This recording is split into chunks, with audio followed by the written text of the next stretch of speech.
Hello student, welcome to orbit academy CUET। आज हम पढ़ने जा रहे हैं पार्ट 1 PYQ क्वेश्चंस का, जो कि रिलेटेड है ऑप्टिक्स एंड ऑप्टिकल इंस्ट्रूमेंट से। तो आज हम 10 PYQ सॉल्व करेंगे वन बाय वन। तो चलते हैं क्वेश्चन नंबर 1 पर। For fixed values of radii of curvature of lens, power of the lens will be, fill in the blank with the correct answer from the options given below. Option A, P directly proportional mu minus 1. B, P directly proportional mu square. C, P directly proportional 1 upon mu. D, P directly proportional mu की power -2। तो इसके लिए हमें जो है power को जो है कैलकुलेट करना है यहाँ पर, कि जो पावर है रिफ्रैक्टिव इंडेक्स में क्या रिलेशन होता है। तो इसके लिए हमें लेंस मेकर फार्मूला का यूज करना है। लेंस मेकर फार्मूला, तो यहाँ पर 1/f इक्वल टू होता है mu minus 1 R1 minus R2, where R1 and R2 are radii of curvature of lens। Mu क्या है यहाँ पर? रिफ्रैक्टिव इंडेक्स है।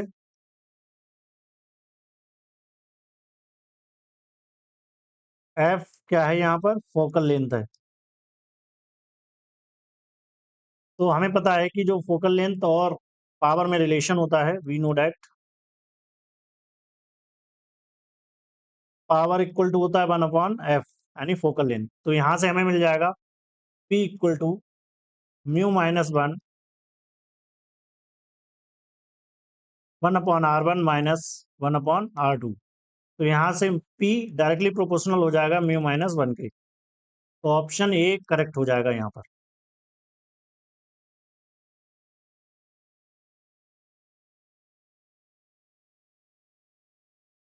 चलते हैं क्वेश्चन नंबर 2 पर।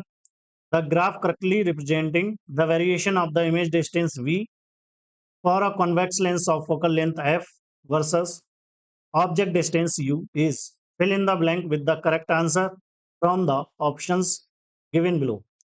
तो यहाँ पर हमें ग्राफ फाइंड आउट करना है image distance V and object distance U के बीच में। फॉर थिन लेंस, जो फार्मूला होता है 1/V minus 1/U equal to होता है 1/f। तो यहाँ से अगर हम V को सिंप्लीफाई करें, V की वैल्यू को कैलकुलेट करें, तो मिल जाएगा UF U माइनस F। तो अगर देखें V वर्सेस U के बीच में जो ग्राफ मिलेगा, ये हमें मिलेगा हाइपरबोला।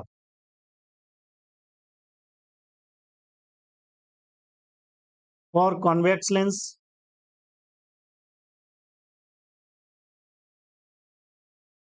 जो ऑब्जेक्ट डिस्टेंस है लेस देन 0, यानी नेगेटिव होनी चाहिए on the left side of the lens. V greater than 0, यानी ये पॉजिटिव होनी चाहिए फॉर रियल इमेज। तो यहाँ पर जो हमें ग्राफ मिलेगा, ये मिलेगा सेकंड क्वाड्रेंट में ये। तो हमारा ऑप्शन जो है बी करेक्ट हो जाएगा यहाँ पर। सेकंड क्वाड्रेंट में क्या है? यू जो है नेगेटिव है और वी पॉजिटिव है, इसीलिए ये जो ग्राफ मिल रहा है, ये जो है करेक्ट आंसर हो जाएगा। ऑप्शन बी करेक्ट हो जाएगा यहाँ पर। Question number 3, light is incident on an interface between water, refractive index यहाँ पर गिवन है 4/3 and glass, refractive index 3/2। For total internal reflection light should be travelling from option water to glass and angle of incidence greater than critical angle. B, water to glass and angle of incidence less than critical angle. C, glass to water and angle of incidence less than critical angle. Option D, glass to water and angle of incidence greater than critical angle. तो यहाँ पर जो आई हमें given है angle of incidence है,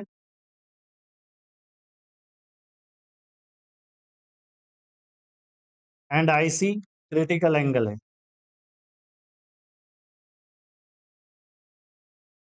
total internal reflection के लिए light denser से रेयरर मीडियम में जानी चाहिए, और जो दूसरी कंडीशन है, जो एंगल ऑफ इंसिडेंस है, should be greater than critical angle होना चाहिए। तो यहाँ पर ऑप्शन हमारा ई करेक्ट हो जाएगा। यहाँ पर जो ग्लास के लिए रिफ्रैक्टिव इंडेक्स है mu equal to 3/2 equal to हो जाएगा 1.5। वाटर के लिए हो जाएगा म्यू इक्वल टू 4/3 1.33। ग्लास जो है डेंसर मीडियम हो गया, वाटर रेयर मीडियम हो गया। और total internal reflection first condition है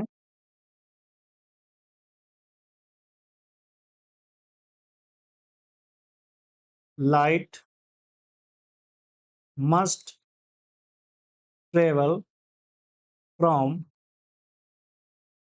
डेंसर टू रेयर मीडियम। दूसरी कंडीशन है angle of incidence must be greater than critical angle.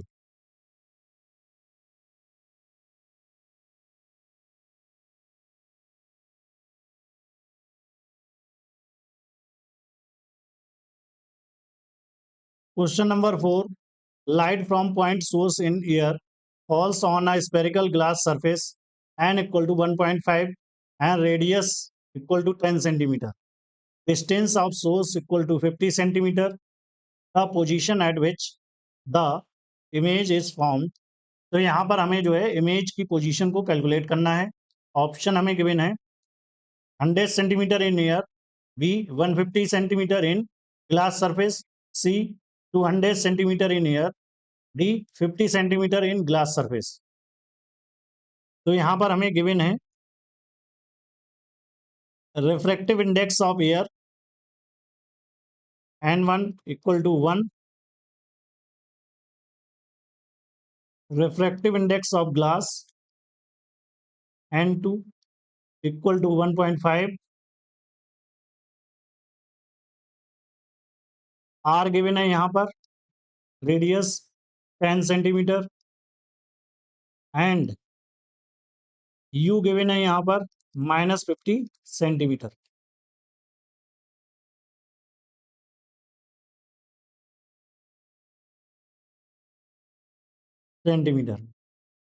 तो यहाँ पर हमें स्पेरिकल सरफेस का फार्मूला पता होना चाहिए, और spherical surface n2 divided by v, यहाँ पर हमें v कैलकुलेट करना है, -n1 divided by u equal to n2 -n1 divided by r। तो यहाँ पर वैल्यूज को पुट कर देंगे हम, 1.5 divided by v minus 1 divided by -50 equal to 1.5 -1 divided by 10।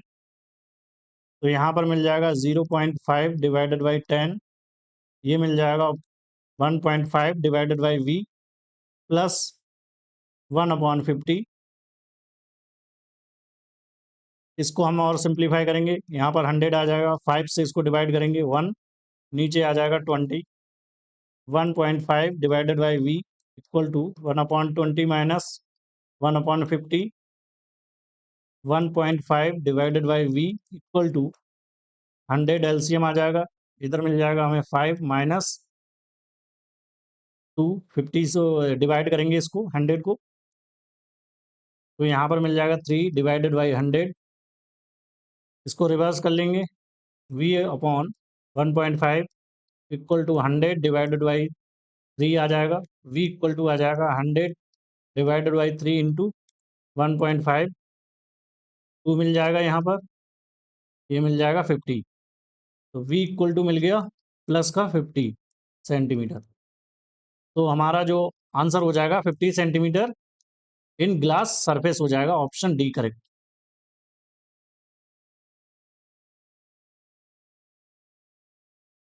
चलते हैं क्वेश्चन नंबर 5 पर। For a light pipe as shown in figure, option यहाँ पर गिवन है। Optical density of core greater than optical density of cladding, B r and theta always be equal, C optical density of the cladding is sine theta into sine i divided by sine r, D optical density of cladding is sine r into sine i divided by sine theta. तो यहाँ पर हमें पता करना है कि कौन से ऑप्शन यहाँ पर करेक्ट होंगे। तो जो ऑप्टिकल फाइबर होता है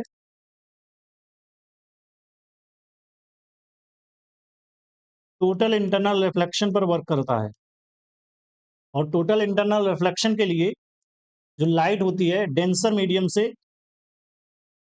रेयरर मीडियम में जाती है। तो यहाँ पर जो ऑप्टिकल डेंसिटी कोर की अधिक होगी क्लैडिंग से, यानी जो रिफ्रैक्टिव इंडेक्स है कोर का अधिक होगा क्लैडिंग से। तो ए तो करेक्ट हो गया, यहाँ पर बी इनकरेक्ट होगा।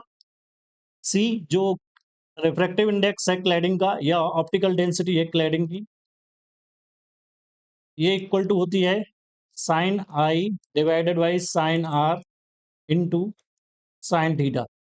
तो यहाँ पर सी करेक्ट हो जाएगा, ये इनकरेक्ट हो जाएगा। तो यहाँ पर ए एंड सी जो है करेक्ट होंगे हमारी, ऑप्शन सी यहाँ पर करेक्ट हो जाएगा।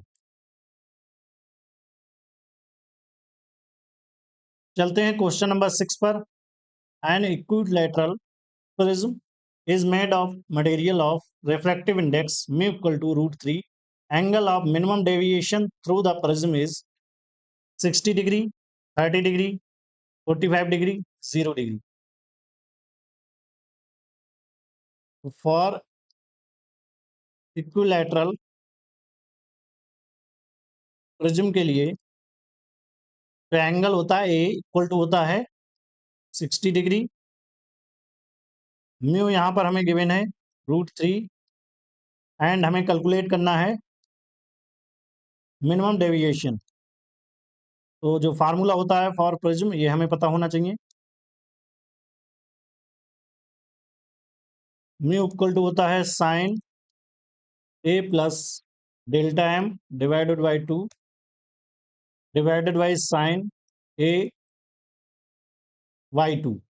तो यहाँ पर वैल्यूज को पुट कर देंगे। √3 यहाँ पर मिल जाएगा हमें sine 60 plus delta m divided by 2, ये मिल जाएगा साइन 60 डिवाइडेड बाई 2, तो ये हमें मिल गया 30 डिग्री। साइन 30 की वैल्यू होती है 1/2। यहाँ पर यहाँ से हमें मिल जाएगा √3 equal to sine 60 plus delta m divided by 2 divided by 1/2। इसको इधर मल्टीप्लाई कर लेंगे तो हमें मिल जाएगा sine 60 plus delta m divided by 2। √3/2 value होती है साइन 60 की, sine 60 plus delta m divide by 2। तो यहाँ पर ये जो है एंगल इक्वल हो जाएगा 60 के। इसको इक्वेट कर लेंगे, 60 degree equal to 60 plus delta m divide by 2, 60 into 2 equal to 60 plus delta m equal to 120 minus 60। तो यहाँ पर मिल जाएगा 60 डिग्री।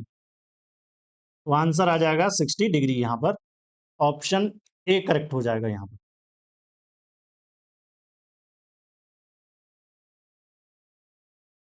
चलते हैं क्वेश्चन नंबर 7 पर। Which of the following change observe when light travels from air to glass? Option A speed of light only, B frequency of light only, C wavelength of light only, D wavelength and speed of light only. तो अगर light wave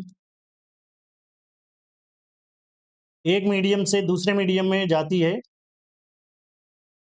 तो यहाँ पर जो frequency होती है ये same रहती है लाइट की।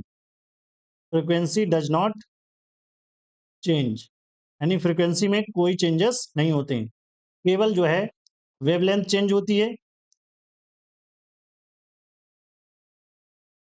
एंड स्पीड जो है यहाँ पर चेंज होती है। एन इक्वल टू होता है सी अपॉन वी। एन क्या है? रिफ्लेक्टिव इंडेक्स यहाँ पर। तो यहाँ पर ऑप्शन हमारा जो है डी करेक्ट हो जाएगा, वेवलेंथ चेंज होगी एंड स्पीड चेंज होगी, फ्रिक्वेंसी जो है चेंज नहीं होती है, इसको ध्यान रखना है हमें।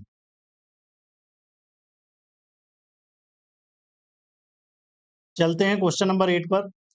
The objective of a reflecting telescope is, option A convex lens, B concave mirror, C concave lens, D prism.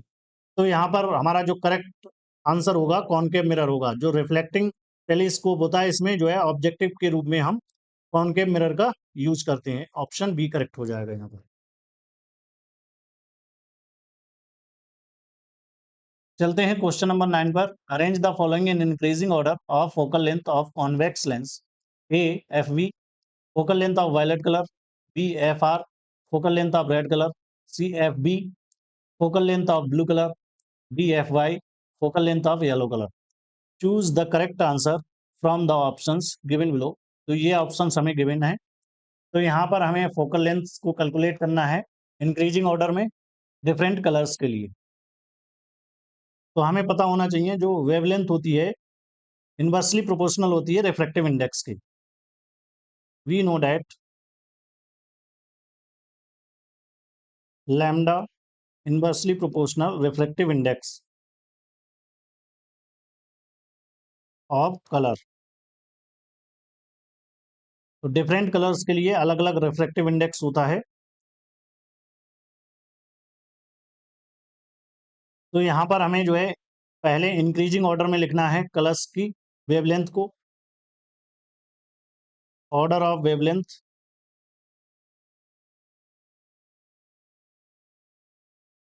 तो सबसे कम वेवलेंथ होगी वायलेट कलर की, उससे अधिक होगी ब्लू कलर की, फिर उससे अधिक होगी येलो कलर की, सबसे अधिक होगी रेड कलर की।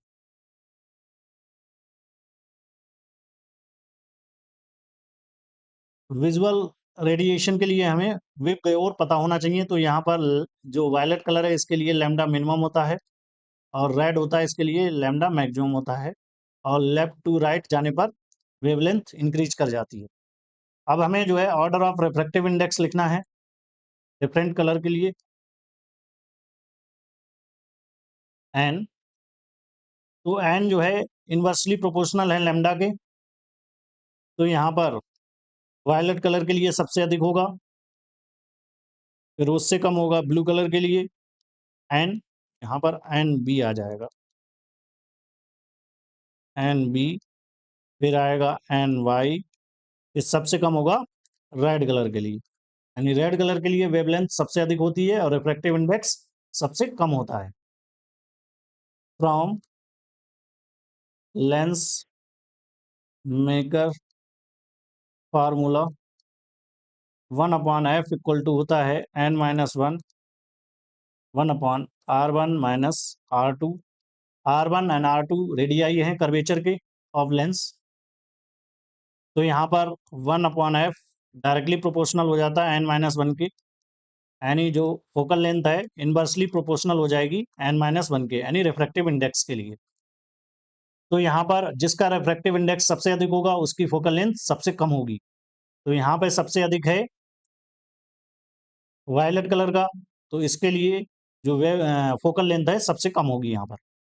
तो एफ वी आ जाएगा, फिर एफ बी आएगा, फिर एफ वाई आएगा, फिर सबसे अधिक होगी रेड कलर के लिए। तो यहाँ पर इंक्रीजिंग ऑर्डर लिखना है हमें। तो ए ए, उसके बाद आ जाएगा सी, उसके बाद आ जाएगा डी, और उसके बाद आएगा बी। तो यहाँ पर बी ऑप्शन हमारा करेक्ट हो जाएगा, यानी सबसे कम होगी वायलेट कलर के लिए फोकल लेंथ, फिर उससे अधिक होगी ब्लू कलर के लिए, उससे अधिक होगी येलो कलर के लिए, और सबसे अधिक होगी रेड कलर के लिए। चलते हैं क्वेश्चन नंबर 10 पर। Match list 1 with list second. तो यहाँ पर ऑप्टिकल इंस्ट्रूमेंट गिवन है, यहाँ पर नेचर ऑफ लेंस और मिरर यूज्ड गिवन है यहाँ पर। तो सबसे पहले ह्यूमन आई, माइक्रोस्कोप, रिफ्लेक्टिंग टेलीस्कोप और रिफ्रैक्टिंग टेलीस्कोप यहाँ पर गिवन है।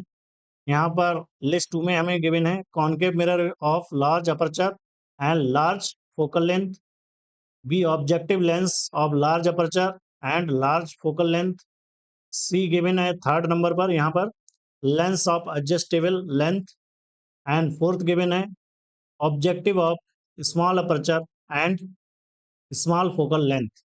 तो ह्यूमन आई के लिए हो जाएगा third one lens of adjustable length, microscope के लिए हम यूज करेंगे objective of small aperture and small focal length का, रिफ्लेक्टिंग टेलीस्कोप के लिए अभी हमने पढ़ा था कॉनकेव मिरर का यूज करेंगे of large aperture and large focal length. इसके बाद बचा हमारा रिफ्रैक्टिंग टेलीस्कोप। तो रिफ्रैक्टिंग टेलीस्कोप के लिए objective lens of large aperture and large focal length का यूज करेंगे। तो फर्स्ट के लिए हो जाएगा, ए के लिए हो जाएगा थर्ड, और बी के लिए हो जाएगा फोर्थ, ए के लिए थर्ड, बी के लिए फोर्थ, सी के लिए हो गया फर्स्ट वन, एंड डी के लिए हो गया सेकंड वन। तो ऑप्शन डी यहाँ पर करेक्ट हो जाएगा हमारा।